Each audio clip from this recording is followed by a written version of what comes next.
রাসূল সাল্লাল্লাহু আলাইহি সাল্লাম কোন মাসে জন্মগ্রহণ করেন? রাসূল সাল্লাল্লাহু অপশন নেই। এটা যদি অপশনাল হয় না, তারপরেও বলি, রমজান মাসে, রবিউল আউয়াল মাসে। 12ই রবিউল আউয়াল।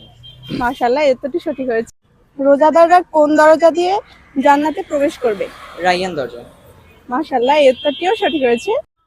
হযরত সুলাইমান আলাইহিস সালামের গোয়েন্দা ছিল কোন পাখি? আচ্ছা, কোশ্চেন। আমি কি অপশন দিয়ে অপশন দেব? অপশন হ্যাঁ, অপশন।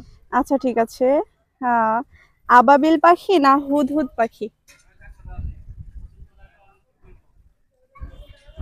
সুলাইমান হুদুদ পাখি না হুদুদ পাখি? এটা মেবি হুদুদ পাখি হবে, রাইট। কারণ আবাবিল পাখি তবে আমাদের যখন কাবাগরি করে তখন আর কি। মাশাআল্লাহ, উত্তরটি সঠিক হয়েছে। রোজা অবস্থায় ভুল করে কিছু খেয়ে ফেললে কি রোজা ভেঙে যাবে? না, ভাঙবে না। আপনি শিওর? হ্যাঁ। মাশাআল্লাহ, উত্তরটি সঠিক হয়েছে। কবরের মধ্যে কয়টি প্রশ্ন করা হয় ও কি কি? মানুষ মৃত্যুর পরে কবরের মধ্যে কয়টি প্রশ্ন করা হবে? ওই তো দুইটাই তো বলে, দুইটাই তো জিজ্ঞেস করে যে আহ, তোমার রব কে আর তুমি কার উম্মত। তিনটি প্রশ্ন করা হবে। ও আর একটা হ্যাঁ হ্যাঁ,